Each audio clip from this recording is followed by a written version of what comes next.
Good evening, everybody. Hope everybody's doing well tonight. Um, Wait for it to file in just a little bit. Um, Hope everybody's had a pretty good day outside of the sad news about Jerry West. Um, I certainly was shocked, even though he was in an advanced age. I was pretty surprised that he passed away, to be honest with you. So hopefully everybody's had a good day outside of that bad news. In good news, I think there were some celebratory moments to be had today as well. We've got some pretty cool show here for you today. We're going to be talking about West Virginia, and Pro Football Focus has been really just, I mean, all over West Virginia this offseason, ranking several players in the top 10 for different things. Whether it be Wyatt Milam at the offensive line spot, whether it be Garrett Green at the quarterback spot, Jaheim White, they love him. I mean, they had one of their top guys say West Virginia is not only underrated, they're criminally underrated coming into 2024. And not only that, we're going to be doing a live watch party. Hopefully, somebody really big commits to West Virginia here at 8 o'clock. So I don't want to call it a watch party, but we're going to be keeping an eye on that. Before we go any further, let's talk about our sponsors for the video here. Today's video is sponsored by Magic Shine Auto Spa and Tint in Morgantown, West Virginia. Magic Shine, your vehicle's care is their top priority. They use only the highest quality products to ensure your car not only looks its best, but is also protected and maintained with the utmost care. From window tinting with top-of-the-line Max Pro Tint to protective ceramic coatings from Diamond Protect, they've got you covered. Drive in today and experience the difference at Magic Shine Auto Spa and Tint, where your car shines like new. Shine on, Morgantown. And this episode of Mountaineer Paul Talks Football is brought to you by Dutch Miller Automotive, where friends and family pricing means you get the best deal right up front on any new or pre-loved vehicle in stock, and that's every time.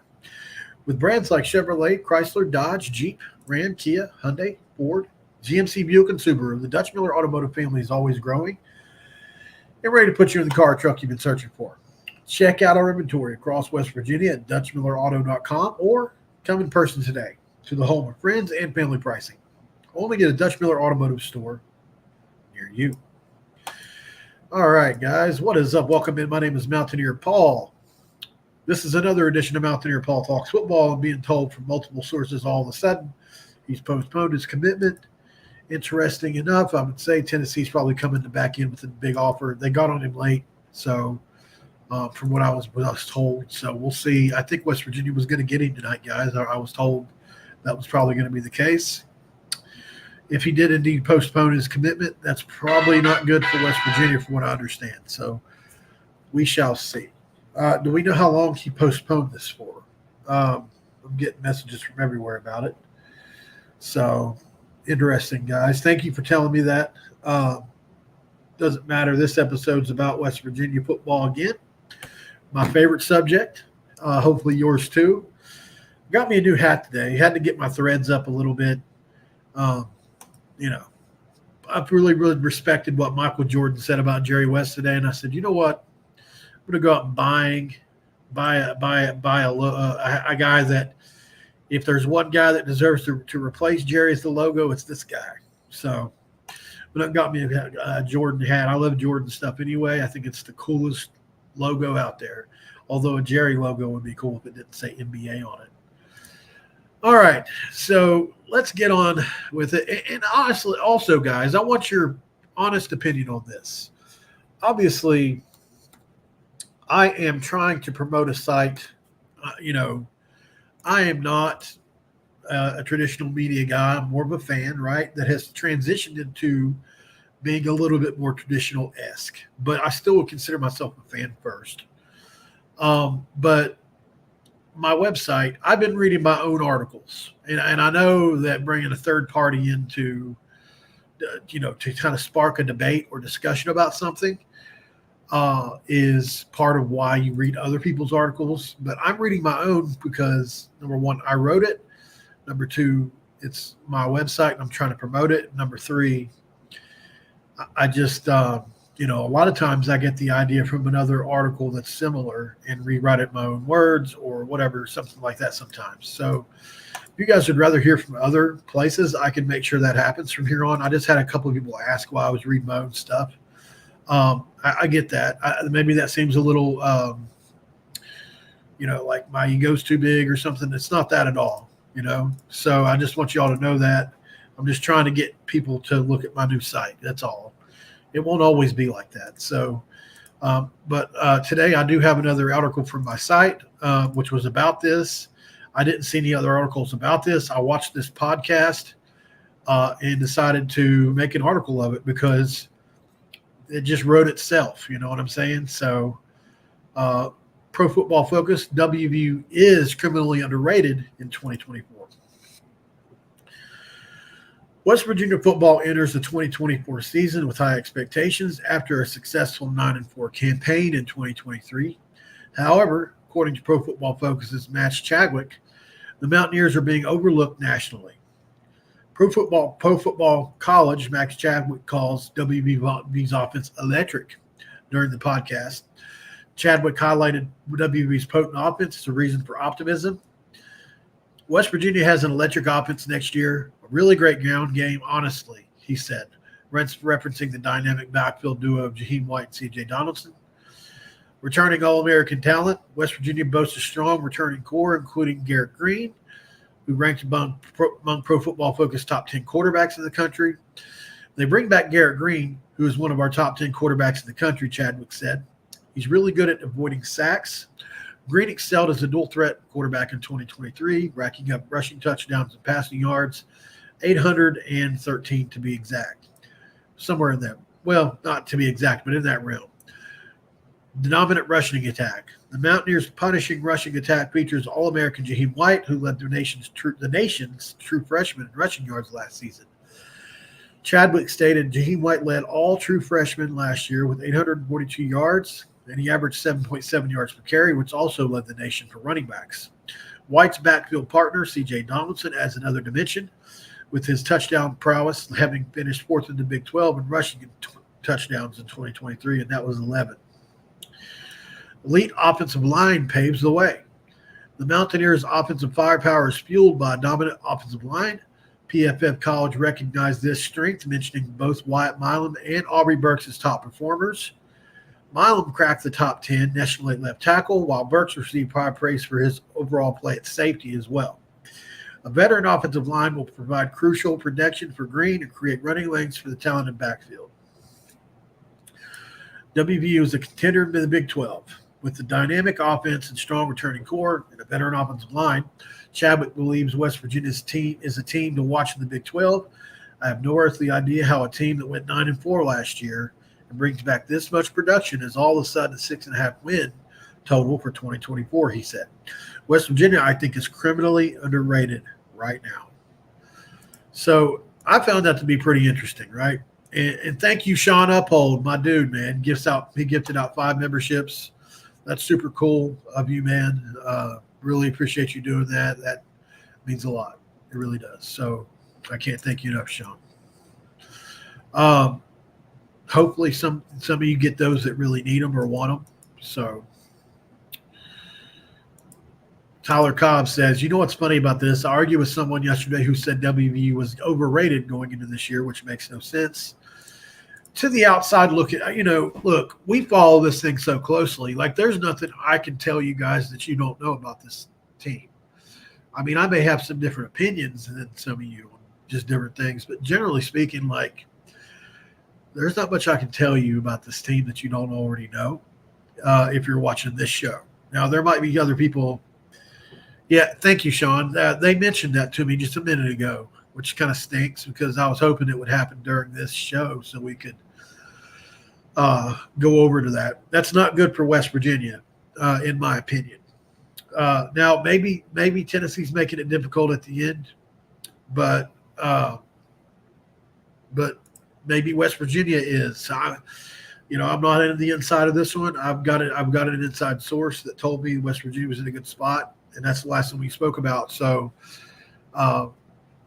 you have to think Tennessee is the one that's causing an issue here because they got in on this kid really late, guys. I'm talking about well after most West Virginia and Vanderbilt offered him.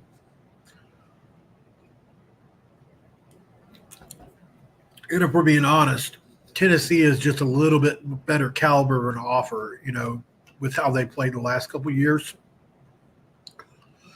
From a national perspective, I don't believe that personally, but I'm just saying, if you didn't know anything about West Virginia and you got Tennessee, West Virginia, and Vanderbilt, probably be most excited about the Tennessee offer. Most people would be, right? Outside of us West Virginia super fans. So I'm not surprised that it might go that direction, but our coaches are really good at recruiting.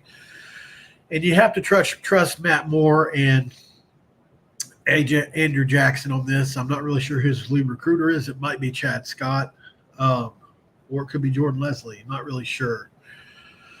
Hadn't looked into it yet because this kid is – what's funny about this kid is he's an elite offensive and defensive line prospect.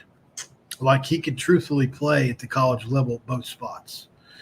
I looked at his tape earlier. Hadn't had a chance to check it out. I usually already have. So let's head over to X, and I'll show you his X account really quick. Then we'll get back into this overrated, underrated talk. But while I'm on Nick Moore, and after a conversation with my family and head coach, I will be postponing my commit to a later date. So I'm thinking somebody's gotten involved, right? Obviously. His commitment he's a late bloomer, guys. And you know what? I respect this decision because this kid doesn't want to tell somebody,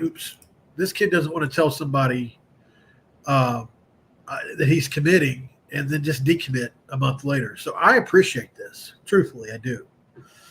At 6'3", 300 pounds, he's obviously going to be an interior offensive or defensive lineman, but he's the number 6 interior offensive line in the country and the number 6 interior defensive line in I'm assuming his district or Tennessee. Okay. So obviously he's a better offensive line prospect. Man, his tape is super impressive, guys. I mean, it's super impressive. Let's see if we can get some stuff here. As soon as I share the screen with you. All right. So here is some stuff with him on offensive line work. Good. Right there. There we go. Come on. Good. Hey. You'd never know that kid's an offensive lineman. He's pretty smooth for a kid. Good. These are just obviously those are training him how to do hang cleans there. But, unfortunately, this probably doesn't bode well for us. Would have loved to see this picture come up tonight. But I'll ask, maybe it does bode well for us. I'm jumping to a little bit of a conclusion there just based off of, usually when somebody postpones their commitment, the 3 teams that are involved or 4 at the time aren't usually the only teams that are going to be considered from then on. So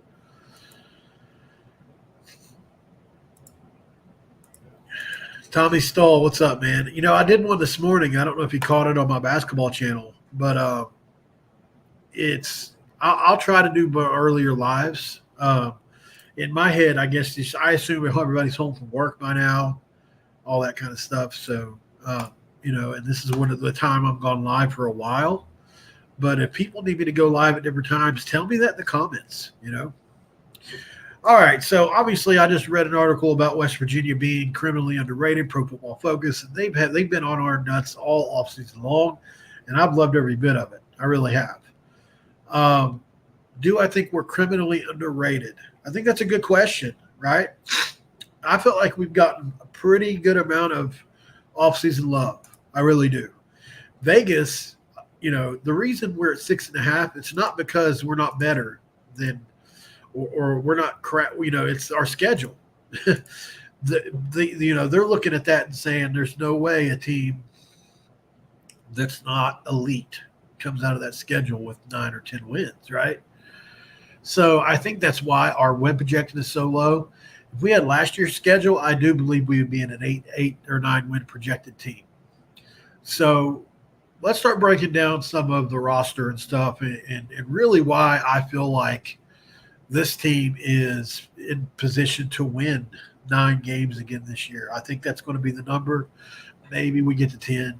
We beat Penn State. The sky's the limit. We lose to Penn State. I still think we can settle in around 9. Obviously, we have the 4 or 5 game stretch there that nobody really wants to talk about, as far as Oklahoma State, Kansas State, Iowa State, and Arizona all in a row. That would be hard for anybody. I don't care, Alabama, name it. That would be a tough stretch for anybody. So that said, why is this team, in my opinion, going to be able to withstand a stretch like that? It all starts and ends with the interior offensive and defensive lines on both sides, right? You look at the offensive line, and obviously, in my opinion, Wyatt Milne is the best left tackle in the country. There may be a guy that pops up this year that I'm not aware of at the moment that's better, but he's definitely in the conversation and will be. And he'll probably be in the conversation for top 3 or 4 taken off the board at tackle. Tomas Rimac is one of the most unsung heroes at left guard. He was a little bit injured last year. Freshman All-American himself at one time a couple years ago. And I think he's really got the opportunity to settle in and be an all-conference type player.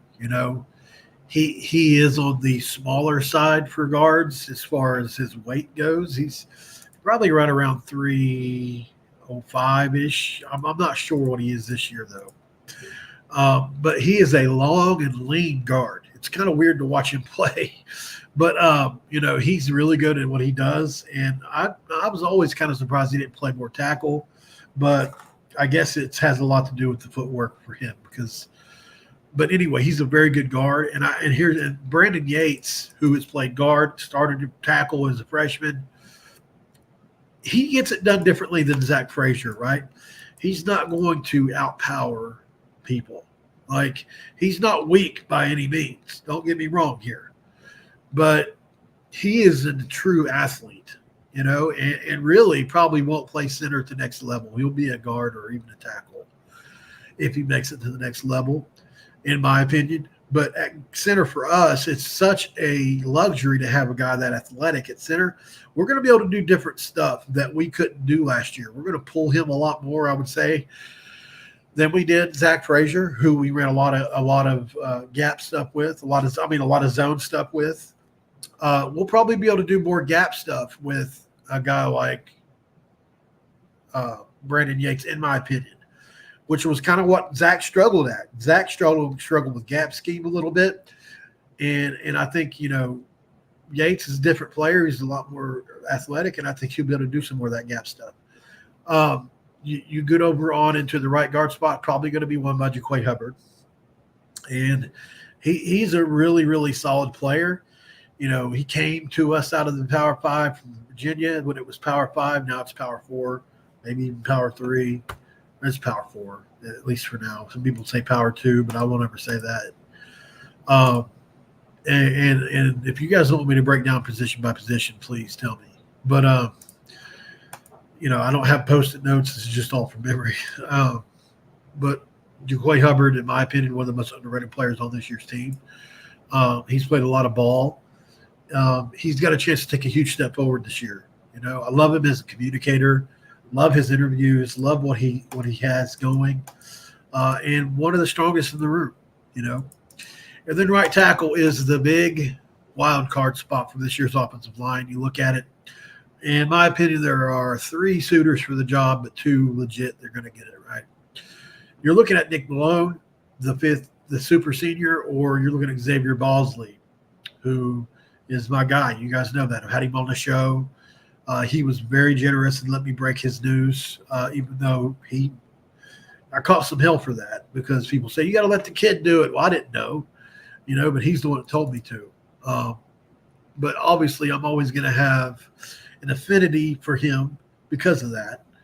But strictly talking objective, I could see Malone winning this job this year. He's a really good player, guys. He's a Power 5 starter. Nick Malone is a Power 5 starter. Xavier Bosley, I mean, he's a freshman All-American. So people can say what they want to say. It's going to be it's how, can he run all the plays? if he can and it's heads up, he's more talented than Nick Malone, in my opinion.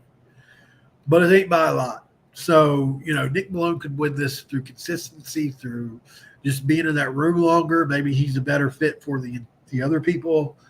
But I think, Bosley is the future of that room. And that's why they got him, right, over Kentucky. That's why they paid him like they did to get him out of it away from an SEC school. So Xavier Bosley, maybe he ends up somewhere on the line this year. Maybe he replaces another guy, but look for Xavier Bosley to play a lot, in my opinion. And I'm looking forward to that. At tight end, it's going to be really interesting this year. Obviously, Traylon Davis is one of the best blockers on the team. What's Cole Taylor going to do at the tight end spot this year? He caught 35 balls, I think it was, for 4 touchdowns, or 40 balls for 4 touchdowns last year. That's a really good year. But what can he do to up his ante, to say that, so he's been apparently hasn't played a lot this offseason, during the spring anyway. We need him to play during the fall. We want to get him, in better shape. Want to get him running around, catching balls from the guys. From what I understand, he's just kind of been limited. So, and I could be wrong on that, but I'm pretty sure that's what it's been. So what's Cole going to do for an encore? This is this year. This is the year he's going to get himself drafted. I do think he's an NFL guy, late round, probably 6th, 7th round, if not undrafted. But he can improve that stock. So he's got to get into that 50 to 60 catch radius, in my opinion, to put himself in NFL conversations. His blocking is good. It's not elite. He can also improve there. But as a pass-catching tight end, he's got a chance to be the best in the Big 12 guys. We're lucky to have him. I'm going to be curious to see what Genros does behind him. The transfer that we got, who is 6'7" and a really good athlete, if you haven't seen his stuff yet. And then you talk about the receivers, and there are really 4 or 5 guys that could all be the number one guy, really. But the main guys you want to really talk about, it starts and ends with Traylon Ray, as, in my opinion, the number one guy in that room. Then probably Hudson Clement. Then it's a toss-up between guys like Preston Fox, and obviously can't forget Rodney Gallagher the third, RG3, the second coming of RG3. And then Jaden Bray, obviously being the other guy that I forgot to mention. He would be in the conversation with Ray. So those 2 guys, I think that's your number 1, number 2 guy. I think either Bray or Ray will be number 1 or number 2. You can flip a coin. Either of those could break out and be your number 1 guy. They play different roles, but Bray's going to be more of a possession guy. That's a red zone threat, and Ray is going to be a guy that is a little bit more of a do-it-all. In my opinion, he can go over the middle, but he can also go deep. And then we've got have guys that can work the middle. Huddy Tuddy averaged over 20 yards a catch last year, so he obviously goes deep well. Really, really good outside leverage at receiver for him. I think that's a good group. Is it an elite group? We'll see. We're a running team, which is why Garrett Green factors into the quarterback spot.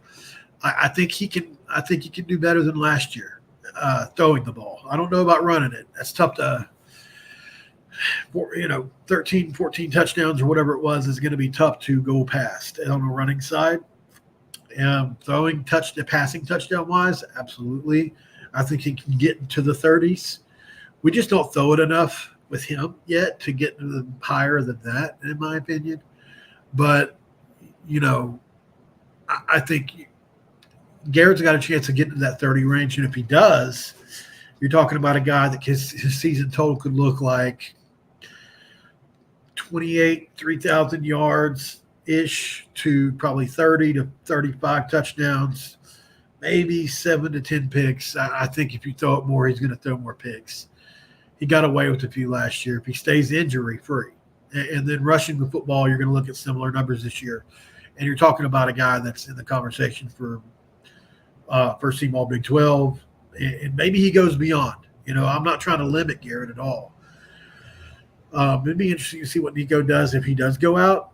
That would be really interesting if Nico played a full season this year. I'm not wishing that at all. I want Garrett to have all the success. That's our offense. And behind those guys, Jaheim, CJ, right? Wild cards for the offense. Wild cards for the offense. I think Darius Farmer is going to be a guy that you look at and say, okay, this guy could impact that room as a freshman, as a true freshman. Brandon Raymond from St. Joseph's Prep, another 4-star guy in that room people forget all about. Let's see what he sounds like this summer. I think both those guys have a chance to impact that room positively, and Darius Farmer has a chance to impact the return game as a freshman if they'll let him catch him. But on the receiving side, he is an absolute juke move, and I think personally has a chance to be the best receiver in the room next year. That's how good Darius Farmer is. We got to hold on to him. People are going to come calling for that kid whenever his talent finally does shine on the field. I'm that high on him. He reminds me a lot of Stedman. He really does. He's a lot like Stedman was. Not as gifted as Stedman yet, but, and I don't know if he's as physical, but really elusive, really good deep. He's got a lot of confidence. I love Darius Farmer as a player. So, and then you get to the running back room. Obviously, the two kids that we got as running backs are going to be good, but it all starts and begins with Jaheim White, who I think could be the player of the year in the conference. Not offensive player of the year, the player of the year, the MVP of the Big 12. I think Jaheim White has that kind of potential with as much as we run the ball. I could see a 2,000-yard season. He reminds me of somebody like Deuce for K-State, who small in stature, doesn't look like much, but he can catch the out of it, and can he run it ever between the tackles? And Jaheim White has a chance to be the greatest back in history for us. I really believe that. Looking at his tape, going back and looking at his tape at Penn, how did people miss on him? How wasn't he higher draft prospect? All because of the size, I guess. And then CJ, I really do think – I think they could both be all-conference guys this year, guys. And call me a homer. Call me a homer. That's what I'm here for. If you want to come watch a show that is a negative about this West Virginia football team, you're in the wrong spot, because I really feel like this offense can be a top 30 offense, top 20 offense, and maybe even beyond. Maybe they get to be the number one offense in the country. They've got the ability, especially if Rick Farmer shows up and Bray shows out and Taylor steps up. Those three things. Well, and then let's say maybe not Farmer, but Gallagher. Like we need another guy to really step up. Maybe it's Tutty. Maybe he doubles that production. But overall, I'm really stoked about this offense. And the fact that the defense played as well as it did in the spring game against it gives me hope. We brought in so many bodies to the defensive back room. And Reed Carrico said on this very show, the guy that watched Ohio State defenses that were elite over his 3-year span at Ohio State, he said we're not just a good defense, we're a great defense, right? So I think you have to consider that as well, that he knows what the hell he's talking about. Curtis 316, D316, thank you. Justin Roberts, the transfer. Yeah, he caught 58 passes over the last 3 years. Not blowing me away, but he's got ability. I'm not saying he don't, but it's not like he caught 58 last year. You know what I'm saying? So I got to see him do it. He's very much in a situation like Cole Taylor for me last year.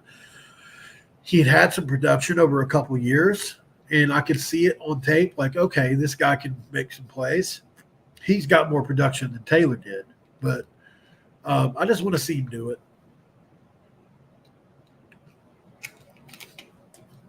Don't forget to like the video, guys. Really would appreciate that. Subscribe to the channel if you're not already. I'm like 10 people away from 2,000, and so we're really close. Comment or drop a comment below if you agree, disagree with me. Am I too much of a homer? Tell me why. Don't care to argue with you about it.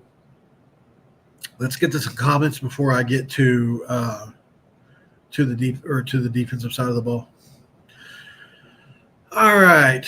And don't forget about that super chat button, guys. Don't be afraid to toss me a few bucks. I mean, this is my full-time job. I say it almost every time. Josh, Paul, what do you think will be WV's weakness this upcoming season? I don't think it's far-fetched with all we added for us possibly to make the playoff. Yeah, I mean, listen, we're gonna have to. It's gonna have to go perfect for us to make the playoff. Don't get me wrong on that, because I don't take lightly our schedule in that stretch. That's the thing. To get in the playoff, we can't have any more than 2 losses. That's pushing it. So, our weakness to me is probably going to be. It's a good question. I think we need somebody to step up in the middle of the defensive line. I'm going to say run stopping ability is going to be something that we just don't have an elite guy that can really man the middle and say, nope, you're not running on us today, Ollie Gordon. And when we face teams like Oklahoma State or Kansas State that have elite interior guys, I get worried because I think we were good enough to stop the run, but not against elite teams. Get what I'm saying? So, like, we're pretty good up there, but against elite teams, we got shown up a little bit. And so we're going to need some guys to play a lot better than they did last year. And some of that was misfitting the run, rather like against Ollie Gordon. 2 of those are misfits. You know, you got to give credit to the other team sometimes. It's not all that you sometimes you just get beat man to man, right? Sometimes you got blocked. Just like Zach Frazier. How many times do you see him put somebody down in the dirt? There's nothing you can do about that when that happens. The other guy's better. And so I think that's going to happen to us this year at times. And we're going to need some turnovers in some games to win some of these games. We're not better top to bottom than Kansas State, in my opinion. We're not better top to bottom than Arizona, but the coaching staff changes really make me wonder, like, what the hell? I don't know, because they beat Oklahoma guys in the New Year's 6 game, stomped them out. The feet is back. The best wide receiver in the country is back. The running back they have is back. Like, they got everybody back at Arizona in a coaching staff change, and I just don't know what they're going to look like. And then the best quarterback in the conference, you have to say probably in Utah, right? You got to give Cam Rising the benefit of the doubt until, or maybe it's that kid over in Colorado, but Dion's boy. But you know, so there are there's a lot of studs in this conference. But Oklahoma State obviously is another big worry for me. That just the way they I hope they didn't figure us out last year. Because they're going to have a lot of confidence in that game against us. So to answer your question, that's a little long-winded. I think probably run defending, but at the highest of levels in the Big 12. I think we'll be okay against the good running teams. Like UCF was a good example last year. RJ Harvey, you know, talent-wise is as talented as anybody, right? We held him in check, you know, because we were better up front. It wasn't because he's not good. Well, in Oklahoma State situation, offensive line-wise, they've got a great O-line, you know, and so does K-State. So those worry me because I don't know if we can hold up at the elite spots in the Big 12. So, and then obviously our pass defense has to come a long way. I do think it's fixed. I think they brought enough guys in to – I say it like this because I think it makes sense. Obviously, Hollis and Joseph from Northwestern. Northwestern plays a really salty defensive team last year. They know what it looks like. They both come over from an 8-5 Northwestern team that plays Big Ten teams. You know, so I think they know what it looks like, and they're really great to plug in. They both had production there. Aiden Garnes has made noise all offseason wrong. He didn't give up a catch against us, and I think he's going to be possibly our number 1 guy. And then on the other side, you look at Dantes Fagan or Kikora Tarnu from Jacksonville State, who was an all Sun Belt guy. The guy from Charlotte, like a Fagan, like I said, he's a great looking player too. I think we're going to lock down corner and safety. Aubrey Burks is, when he's surrounded by good players, especially, has a chance to really bolt up to like top echelon of the country type status. And we got to free him up to do it. You know, they're letting him play some spear. We'll see what that looks like. And then a linebacker, my favorite position on the defense this year. Obviously, Reed Carrico, I think after he came on the show, we're all rooting for him to get that job in the middle. Very intelligent. We need that. We need a guy that's smart in the middle of the defense that can direct traffic some, along with Aubrey. And then you pair up him, Ben Cutter. I think Ben Cutter are going to probably rotate there. And then on the outside, obviously, I'll be shocked if Josiah Trotter is not starting at one of the linebacker spots. And I don't know how many growing pains are going to come with that because he's a redshirt freshman. But look for him to really, really impact games next year. I really do think so. And then Travius Lathan. What can you say about the former wide receiver? The very first person I ever interviewed on this channel, if you go back to the very first video, I think it was the very first one, was a guy by the name of Earl Sims. He was the head coach for C.J. Donaldson and Trey Lathan in high school. Awesome dude. Like, I'm talking about, he exuded power. Like, whenever I spoke to him, like, I was really impressed. He made the point to tell me, like, hey, because this is right in the middle of CJ's freshman year during that run. He said, look, CJ's great, but don't forget about Trey Lathan. Just telling you. So I watched him from there, and you could make a case that Trey was just as impressive, if not more so, than CJ his freshman year, right? So, Travius Lathan's got a chance, guys, to be so special for us, and I'm excited to see what that looks like too. So, defensive line I'm not trying to come at Eddie B and all those guys. I really do think they're going to step up and play really well. We just got to have a guy in the middle that's like, okay, where is our Chris Neal? The 2010 defense that was ranked number 1. Where is our Chris Neal at? Where's our Scooter Berry at? Where is our guy in the middle that is going to line up over the center of the other team and just cause problems for the running game? And maybe it's Mulba. I don't know. But we need a guy. Maybe it's Hammond Russell, but I'd be remiss if I didn't mention French as well as a guy that is a pass rusher. I mean, guys, if you haven't seen Ty French on tape yet, there's only about 5 plays out there that I could find, but he is super, super talented. So let me stop rambling for a moment and let's get some of these comments. All right. What's up, John Dibbers Mike? It's an awesome name, by the way. Do you worry about Garrett having too much confidence going into the season? No, not at all. The antithesis of confidence is what I worry about for players, John Denver. That's so funny. I mean, you can have too much, but that can be coached, right? What you can't coach always is a guy who's got the yips or a guy who's got none. For instance, I was told I can't share that. I almost shared info about a player that I wasn't allowed. There's a player on the team on one of the sports that kind of has that going on, and he's got the yips, and he is going to be a starter. And the thing is he could be one of the best players in the country if he just believes in himself. And they're really working hard to try to get him there. If he had some more of what you think a guy maybe like a Lance Stevenson or to take it to WVU even Tucker DeVries, a guy like that. If they had some of that, just no freaking memory, can't remember the last play or the last shot, that kind of thing going on, he'd probably be the best player on the team. Mo Carpenter, thanks for being here, man. If Garrett brings his completion percentage up to 63, 65, we win the Big 12. That's a big statement. But I do think you're right as far as the completion percentage directly be tied to some wins for us. Smack, what's up, my dudes? Do you think Green may overthink and try to prove himself by forcing passes and back off scrambling?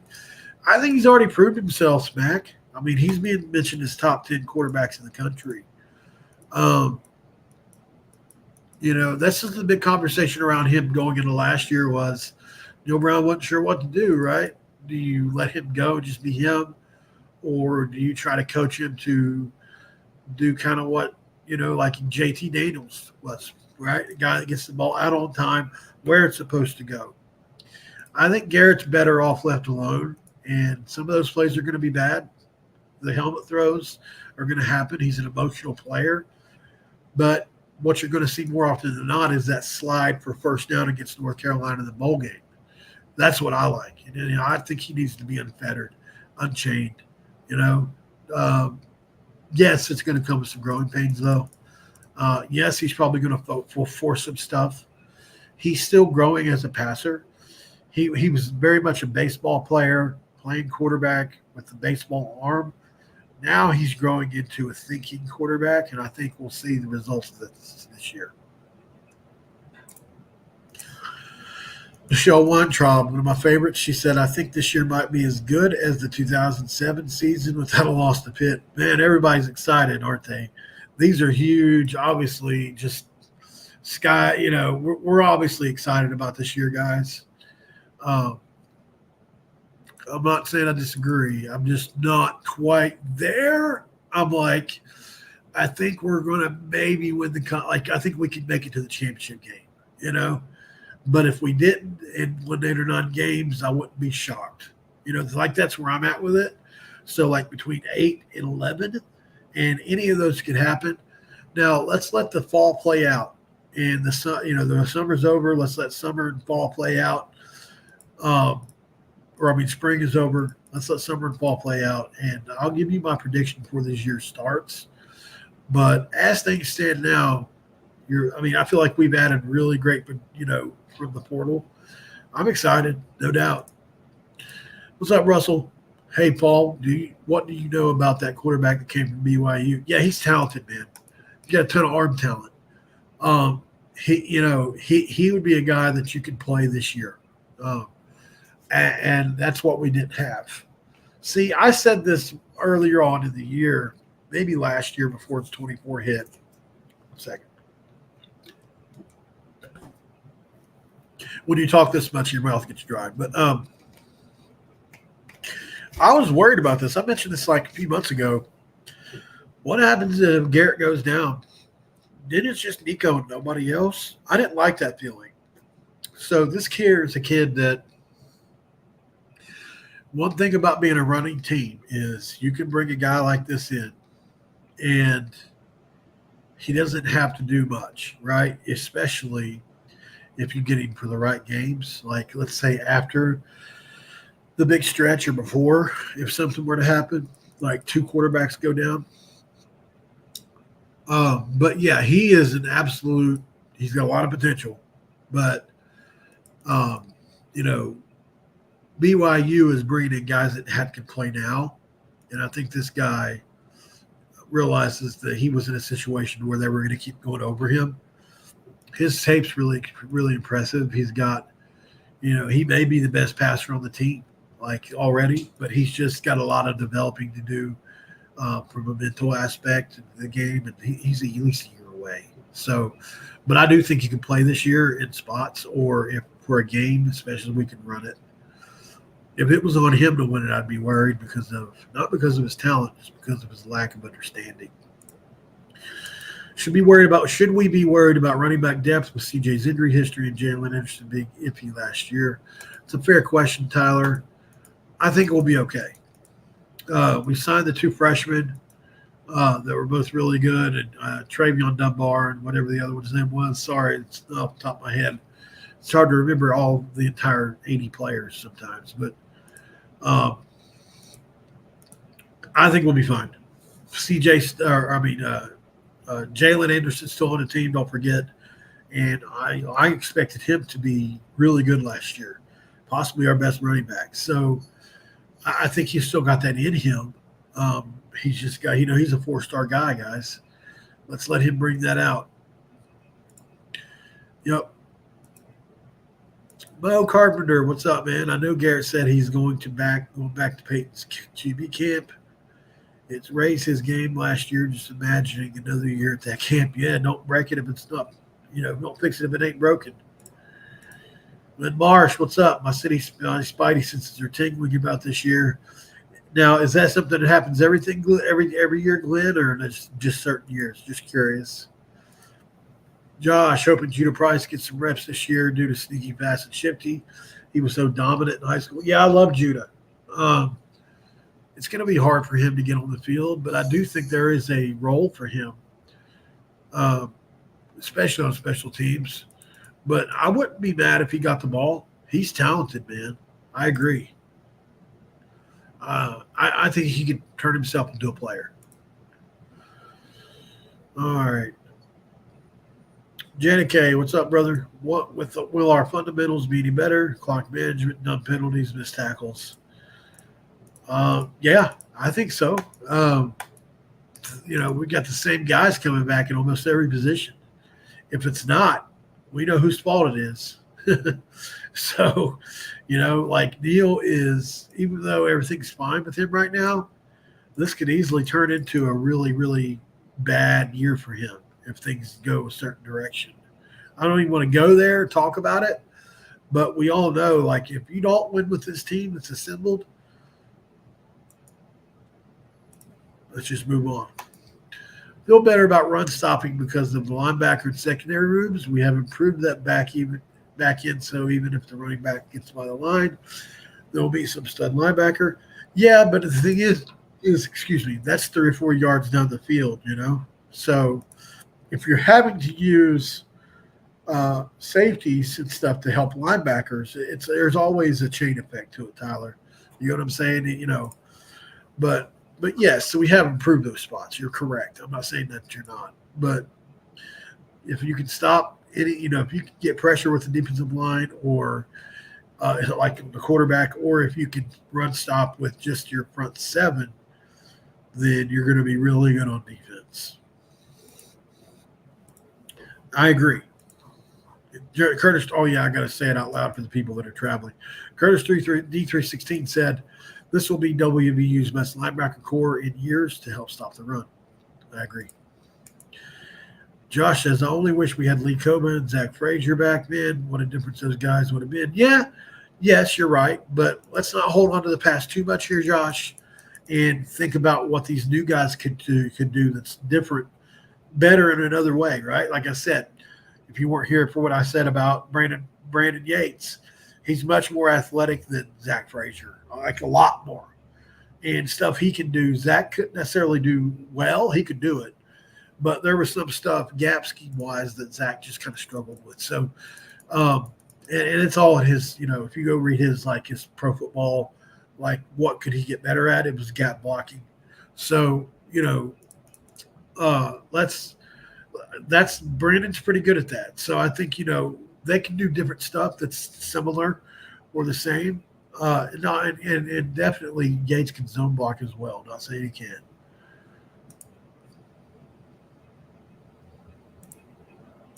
Smack. I feel the offense will be more than adequate. And if the defense gels, we make 8 to 9 wins. I'll worry about self-defeating, i.e. turnovers and stupid penalties that have derailed us in the past. And that's fair concerns, no doubt. Michelle Weintraub, channel member. G. Napoleon thinks it's a 10-win team, and I agree with him. I really believe this is going to be a special season. I mean, I'm really hoping for it, Michelle. I love Eugene Napoleon. I think he's amazing. But I'm just, like I said, I'm in that 8 to 11 range, and I want to see how the fall goes before I really place a prediction on it. The reason is, look, let's just pull it up one time. Just look at it. Maybe, I don't know how many of you have actually looked at it, but hold on. All right.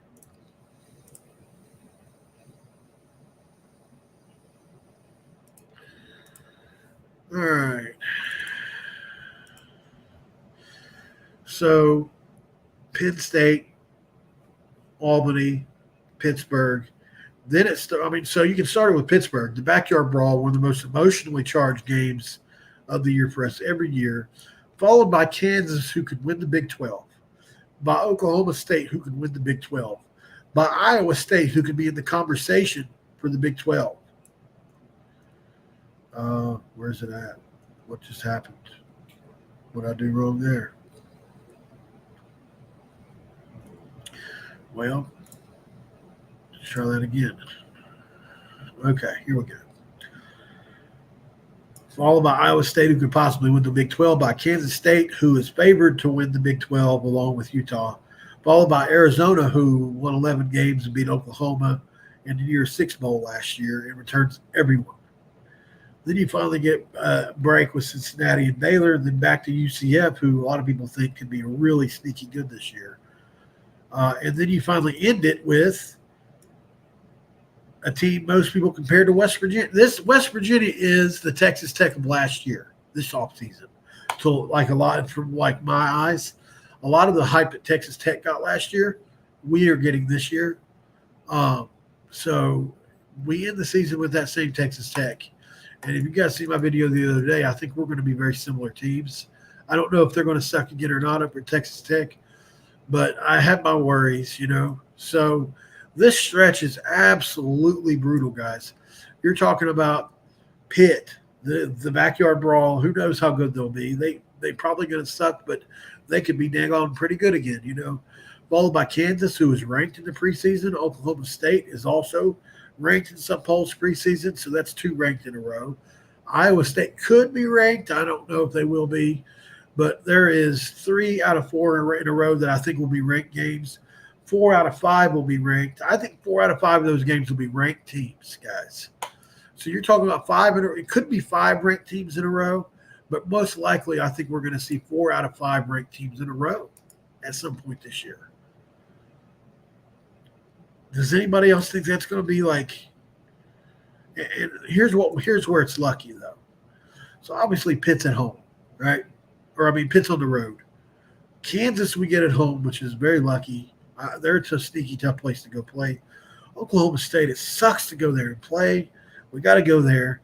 We got Iowa State at home and Kansas State at home. We're really lucky for that. But then we go to Arizona, right? So I think especially the Arizona and Oklahoma State games are going to be, if I had to pick 2 that I'd be worried about in this stretch, it'd be these 2, you know. So, but, you know, as far as on the road and at home this year, we really made out well as far as travel. Obviously, the Penn State game wouldn't matter if it was home or away travel-wise, but we're at home for that. And we've got more home and away games this year, so that's another plus to the schedule. If you're looking at pluses for the schedule, so obviously Penn State being at home is a huge deal. Albany is the week we should hopefully heal up some, and hopefully they're not really good somehow. You never know with some of the FCS teams. Pitt, emotionally charged game. There's just no way it's not going to be 1 or 2 possessions unless they're just god-awful. But Narduzzi always puts a good defense out there, guys. I mean, they always do put a tough team out. And then Kansas is pretty scary, but without Kotelnicki, I don't know about their offense this year yet. I mean, it's going to be great. I just don't know what it's going to look like. But that's at home. You got Oklahoma State on the road, but then you got 2 home games in a row with Iowa State, Kansas State, that's huge because then you go on the road to Arizona, on the road to Cincinnati. Baylor's at home. You don't have to go to Texas. You don't have to go to Florida, but you do go to Texas to end the year 1 time, right? So how many times do we travel really far? I think maybe twice. So Penn State's not obviously home. That's home, so it doesn't matter. Albany doesn't matter. Pitt doesn't matter. It's just down the road an hour. Kansas is at home. Oklahoma State's far away. Iowa State's at home. Kansas State's at home. Arizona's far away. Cincinnati's close to home. Baylor's at home. UCF's at home. Texas Tech is all far away. That's only 3 games, guys. So that's pretty damn good compared to other years where it felt like every other week we're on the road. So I think those 3 games are the ones because of Neil Brown's record on the road against good teams. 2 of those teams are really good, right? Oklahoma State and Texas Tech possibly. Neil Brown has never won a top 25 game on the road. That's still the case. North Carolina didn't have their best team all the way around last year in the bowl game. So that doesn't fully count, although I think they played a lot of their good players, just not all, But not trying to be negative at all, guys, just trying to be objective, So just keep in mind that we struggle on the road in the Big 12. Like, we're well under 500. No problem, John Nibber's microphone. RG3 could step in. What, quarterback-wise? It would be a completely different offense. We wouldn't throw the ball outside of maybe a screen or two. But, yeah, I mean, if Rodney Gallagher's stepping in on this team, there's something – we've lost 4 quarterbacks, 5 if you count Christ. So, I mean, we'd have to lose 5 guys for that to happen. There's no way. I mean, there is a way, but I don't even want to think about it. Beating Pitt and Berg always makes a successful season. Eat shit, Pitt. I agree. Forever.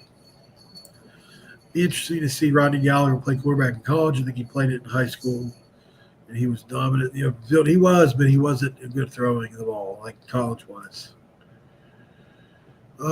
What's up? In an emergency situation, yeah. I mean, like I said, he wouldn't be throwing it though. It would be an Army. We would look like an Army. He could have probably played an Army or something like that for sure. Timothy Green, what's up, man? I was wondering where you at. I hadn't seen you today. I would like to say I think we have the team this year to beat Penn State with a little bit of luck. Go to the Big 12 championship game. Absolutely, I agree, Timothy. Finkel is Einhorn. Major has helped us introduce WVU to me. Go Tigers. Thank you, P Digits. If you're not subscribed, man, hit that subscribe button. I'm not recognizing that name. My apologies if you have been here before. It's hard to remember everybody. I'm like so close to 2,000 subscribers. I want to get there so bad. Glenn Marsh. Spidey sends his tingle almost every season, but they're picking off the charts this year. Thanks, Glenn. All right, so let's see.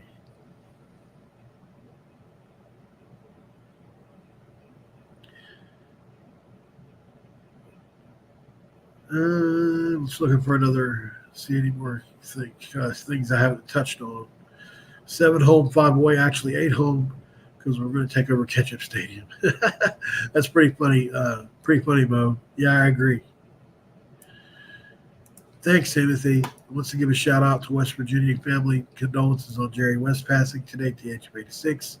He was and always will be a West Virginia icon. And I did a video on that earlier today, guys, on Who's from the Hills, if you'd like to go check that out at some point. And I am watching closely our situation with obviously the transfer portal. We're going to add one more player, I think, but I think we're out on Duncan Powell from what I've been told, guys. So it could change, but I'm not thinking it will. Josh said, I hope Pitt has the same quarterback as they did last season because their defense played lights out against that offense. No, they don't have him anymore. He moved to tight end, actually. Probably should have, huh?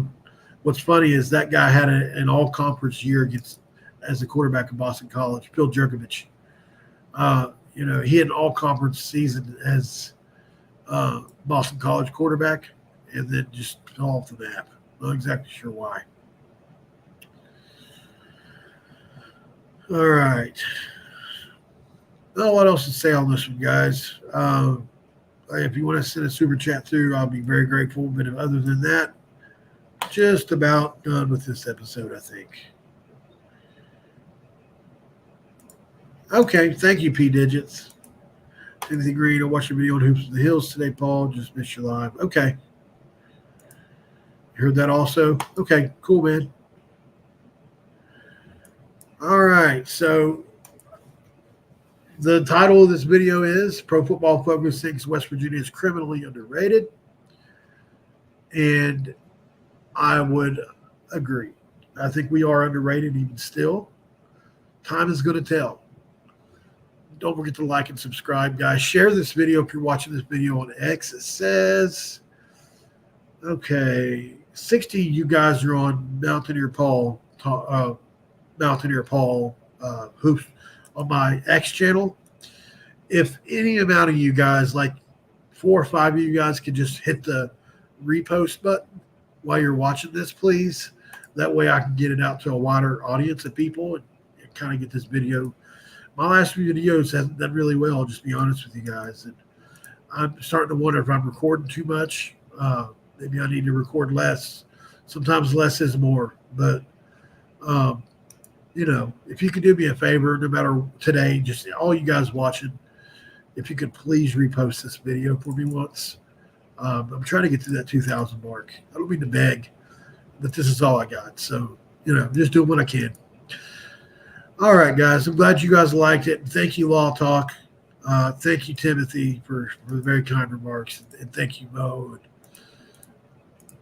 I do, Josh. I'll get to that tomorrow or the next day, whenever some more news comes through. I'm still waiting on it.